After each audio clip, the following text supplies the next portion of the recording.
Online Nepal HD. यदि यो YouTube च्यानललाई सब्स्क्राइब गर्नुभएको छैन भने सब्स्क्राइब गरिहाल्नुहोस् है, नत्र पछि परिएला नि। सत्तारूढ नेपाल कम्युनिस्ट पार्टी एमालेका असन्तुष्ट पक्ष खनाल नेपाल समूहले शर्त स्वीकार गरेर एकता नहुने अडान राखेको छ। खनाल नेपाल समूहको स्थायी कमिटीको भर्चुअल बैठक सोमबार बसेको थियो। बैठकले यसअघि नै प्रस्तुत गरेका 6 बुँदे प्रस्ताव स्वीकार गरे मात्रै पार्टी एकताको वातावरण बन्ने निष्कर्ष निकालिएको स्थायी कमिटी सदस्य बेदुराम भुसालले जानकारी दिएका छन्। अध्यक्ष केपी शर्मा ओलीले पार्टी एकताका लागि भनेर 6 बुँदे आइतबार साँझ प्रस्ताव गरिएको प्रस्ताव चालबाजी मात्रै हो भन्ने साझा निष्कर्षमा पुगेका छौं। शर्त मानेर एकता सम्भव छैन। भुसालले भनेका छन्, लोकतान्त्रिक प्रणाली व्यवस्था संविधान जोगाउन गरिएको हस्ताक्षर फिर्ता हुँदैन। पार्टी एकता नै गर्ने हो भने हामीले यसअघि नै वैशाख 26 गते पेश गरिएको 6 बुँदे मान्न केपी ओली तयार हुनुपर्छ। त्यही 6 बुँदेको आधारमा पार्टी एकता हुन्छ। उनले पुरानो कारबाही फिर्ता नलिने तर नयाँ कारबाही गर्दिन भन्नुको कुनै तुक नरहेको पनि बताएका छन्। त्यस्तै पुरानै जनसंगठन क्रियाशील तुल्याउने सन्दर्भमा पनि ओलीको नियत दुखेको पनि उनले जानकारी दिएका छन्। मूलभूतमा पुरानै कमिटी बिउताउने भनेको आफूलाई मन परेका मानिस मात्रै राख्ने भन्ने हो। यो कुरा स्वीकार्य हुन सक्दैन। एमाले एकताको लागि एक दिनले फरक पारेको छ।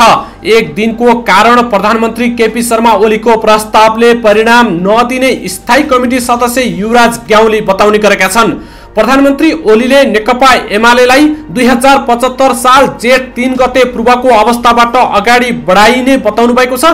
त्यसका लागि नेपाल कम्युनिस्ट पार्टी नेकपाको केन्द्रीय कमिटीका सदस्यहरू मध्ये एकताका पक्षमा उभिनुभएका कमरेडहरूलाई आधार मानेर केन्द्रीय कमिटी र स्थायी कमिटीका संरचना गतिशील हुने शर्त राख्नु भएको छ। यो भनेको जेठ 3 मा फर्कने कुरा हो, नेकपामा फर्कने कुरा हो, एमालेमा फर्कने कुरा होइन। ग्याउली बैठकको निचोड सुनाउँदै भन्छन्, जेठ 2 मा फर्कन 6 बुँदा मान्न तयार हुनुपर्छ। जेठ 3 मा फर्कने भनेको माओवादी केन्द्रबाट रहेका रामबहादुर थापा, टोपबहादुर रायमाझी, लेखराज भट्ट, मणि थापा, प्रभु शाह, गौरी शंकर चौधरी, दावा लामा सहित 23 जना नेताहरू स्वीकार्नु पर्ने शर्त भएकाले यो पार्टी एकताको प्रस्ताव नभएको स्थायी कमिटीको निचोड रहेको उनको भनाइ थियो। ग्याउलीले केही बेरमा वक्तव्य निकालेर सामूहिक धारणा सार्वजनिक गरिने पनि बताएका छन्। सर्वोच्च अदालतको फैसला तथा नेपाल कम्युनिस्ट पार्टी एमालेको विधान नियमावली आचार संहिता अनुरूप 2075 साल जेठ 3 गते पार्टी एकीकरण हुनु पूर्वको अर्थात जेठ 2 गतेको स्थितिमा पार्टी जनसंगठन र पेशागत गठनका सबै संरचनाहरूलाई केन्द्रदेखि स्थानीय तहसम्म क्रियाशील तुल्याउने, नवौं राष्ट्रिय महाधिवेशनको मार्ग निर्देशन र पार्टीको विधान विपरीत 2077 साल फागुन 28 गते गरिएका केन्द्रीय कमिटी विघटन गर्ने लगायतका निर्णय रद्द गर्नुका साथै त्यसको आधारमा त्यसपछि भएका सबै निर्णयहरू खारेज हुनुपर्छ। पार्टीलाई विधि विधान र पद्धति अनुरूप सञ्चालन गर्नुपर्छ। पार्टीमा उत्पन्न अन्तर्विरोध, मतभेद र विवादका कारण सिर्जित समस्याहरू तथा एक अर्काप्रति लगाइएका आरोप प्रत्यारोप एवं समस्याहरूको बारेमा यथोचित समयमा समीक्षा गरी आवश्यक निर्णय लिनुपर्छ। सरकार र पार्टीको बीचमा समन्वय र सुसम्बन्ध कायम गर्दै पार्टीको सिद्धान्त, नीति, कार्यक्रम र देश तथा जनताको सर्वोपरि हित, अपेक्षा र आवश्यकता अनुसार सञ्चालन गर्नुपर्छ। उक्त कुराहरूको आधारमा पार्टीलाई एकताबद्ध रूपमा अगाडि बढाउने तथा यथाशीघ्र समयमा राष्ट्रिय महाधिवेशन र विभिन्न तहका अधिवेशनहरू सम्पन्न गर्नुपर्ने हुन्छ। यसैबीच सुदूरपश्चिम प्रदेशका मुख्यमन्त्री त्रिलोचन भट्टले प्रदेश सभाबाट मंगलबार विश्वासको मत लिने भएका छन्। एमालेको विवाद संसदमा पनि देखिन थालेपछि मुख्यमन्त्री भट्टले विश्वासको मत लिने तयारी गरेका हुन्। विश्वासको मत लिने प्रयोजनका लागि आइतबार पत्र दर्ता भएको प्रदेश सभा सचिवालयले जनाएको छ। पत्र दर्ता भएको 48 घण्टापछि विश्वासको मत लिनुपर्ने नियम निलम्बन गरेर सकभर छिटो विश्वासको मत लिने प्रयास भइरहेको माओवादी संसदीय दलका सचेतक अक्कल बहादुर रावलले जानकारी दिएका छन्। विश्वासको मत लिने प्रयास भइरहेको छ, त्यसका लागि छलफल गरिरहेका छौं उनले भने। कांग्रेसबाट नियम निलम्बन नगरौं भन्ने कुरा आएको छ। माओवादी संसदीय दलको मुख्यमन्त्री भट्टको पक्षमा मत दिन आग्रह र आफ्ना सांसदहरूलाई व्हिप जारी गरिसकिएको छ। गत 22 गते सुरु भएको बजेट अधिवेशनको पहिलो बैठकमै एमालेको ओली समूहका सांसदले मुख्यमन्त्री भट्टको राजीनामा माग गरेका थिए। ओली पक्षका सांसद पठान सिंह बोहराले एमालेले समर्थन फिर्ता लिएकाले मुख्यमन्त्री भट्ट अल्पमतमा परेको बताएका थिए। अल्पमतमा परेको मुख्यमन्त्रीले राजीनामा दिनुपर्ने उनको माग थियो। गत 10 गते जेठमा एमाले स्थायी समिति बैठकले सुदूरपश्चिम सरकारलाई दिएको समर्थन फिर्ता लिने निर्णय गरेको थियो। समर्थन फिर्ताको निर्णय संसद सचिवालयमा दर्ता गराइसकिएको सांसद बोहराले जनाएका छन्। बैठकमा संसदीय दलको प्रतिनिधित्व गर्दै बोलेका खनाल नेपाल निकट सांसद अमर बहादुर साउदले प्रदेश सरकारलाई एमाले संसदीय दलको समर्थन रहेको बताएका थिए। एमाले संसदीय दलले भने सरकारको समर्थन कायम राख्ने निर्णय गरेको छ। 12 जेठमा बसेको संसदीय दलको बैठकले समर्थन कायम राख्ने निर्णय गरेको हो। संसदमा एमालेका 24 मध्ये झलनाथ खनाल माधव नेपाल समूहको बहुमत रहेको छ।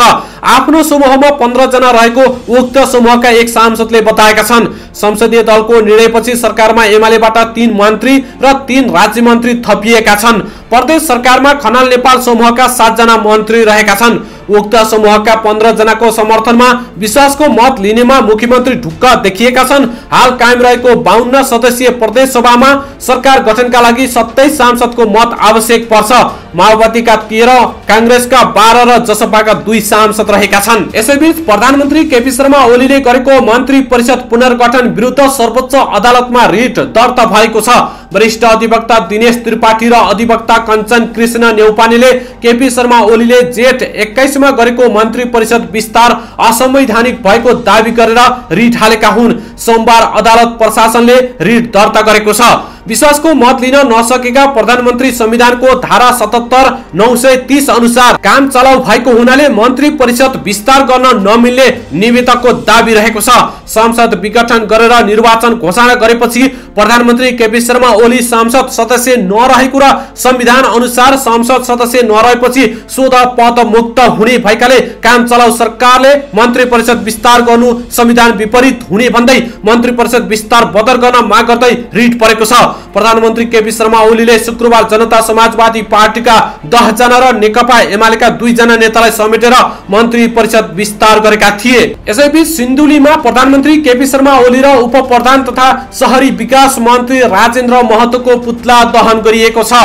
बहुराष्ट्र र बहुराज्य बनाउन मुक्ति आन्दोलन गर्नुपर्ने महतोको दिएको अभिव्यक्ति र कोरोना महामारीको समयमा बढेको महँगी फिर्ता गर्न माग गर्दै प्रधानमन्त्री ओलीको कांग्रेसले सुनकोशी गाउँपालिका झाङ्गा झोली रातामाटामा पुतला दहन गरेको हो। उनीहरूले केही बेर बीपी राजमार्गमा चक्का जाम समेत गरेका थिए।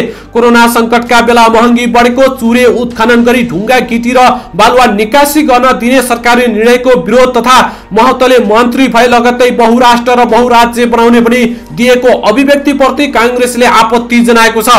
पुतला दहन र सडक अवरुद्ध गरेपछि प्रहरीले हस्तक्षेप गरेको थियो। केही बेर आन्दोलनकारी र प्रहरी बीच धकेला धकेल भए पनि कुनै अप्रिय घटना नभएको कांग्रेस नेता बोध विक्रम थापाले जानकारी दिएका छन्। बीपी राजमार्ग यातायात सुचारू भएको प्रहरीले जनाएको छ। यसैबीच नेकपा माओवादी केन्द्रका अध्यक्ष पुष्पकमल दाहाल प्रचण्ड र नेकपा एमालेका वरिष्ठ नेता माधव कुमार नेपाल बीच पछिल्लो राजनीतिक अवस्थाबारे छलफल भएको छ।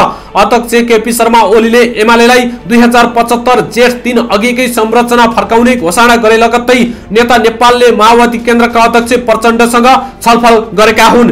कोटेश्वर स्थित नेपाल निवासमा प्रचण्डसँग अबको रणनीतिक बारेमा छलफल भएको हो। नेता नेपालले अध्यक्ष ओलीले पार्टी एकताका नाममा जाल जेल गर्न सक्ने आशंका व्यक्त गर्दै आएका छन्। एमाले अध्यक्ष ओलीले हिजो राति पार्टी एकताका लागि 6 बुँदे प्रस्ताव सहित अपिल जारी गरेका थिए।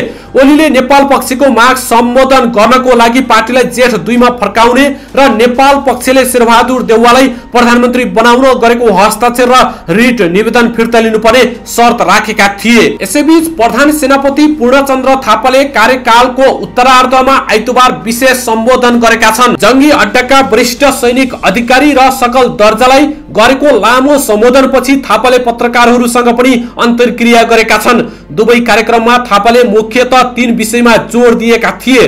पहिलो, स्वाभाविक रूपमा नेतृत्व हस्तान्तरण गर्ने थापाले उद्घोष गरेका छन्। दोस्रो, कार्यकालको पहिलो र दोस्रो वर्ष सार्वजनिक गरिएका महत्त्वकांक्षी योजना कार्यान्वयनको स्थिति बारेमा पनि फेहरिस्त उनले सुनाएका थिए।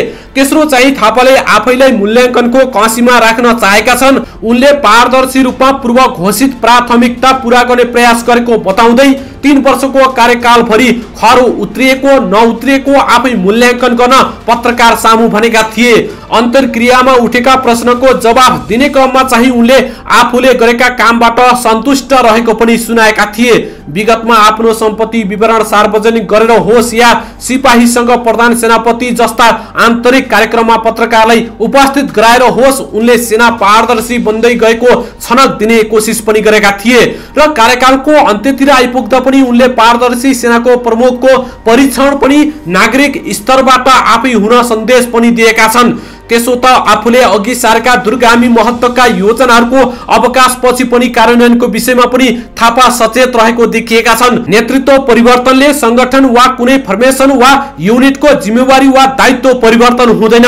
थापाले सम्बोधनमा भनेका छन्, नेतृत्व परिवर्तन भएपछि तात्विक परिवर्तन हुन्छ भन्ने सोच नहुने होइन, तर त्यो व्यक्तिगत दृष्टिकोण हो र यसले नेपाली सेनाको हित गर्दैन। थापाले अघि सारेका आर्मी भिजन 2030 जस्ता रणनीतिक र दूरगामी महत्त्वको विषय भावी पुस्ताले कार्यान्वयनका लागि गर्दै जाने योजनाबद्ध रूपमा सेनालाई आधुनिकीकरणको दिशामा अघि लैजानुपर्ने उनले बताएका छन्। उनले अघि सारेको प्रधान सेनापति त्रैमासिक रोल कल, आचार संहिता सप्ताह, सिपाही साथ प्रधान सेनापति नेतृत्व संवाद जस्ता कार्यक्रमहरू प्रभावकारी रहेको देखिएको छ।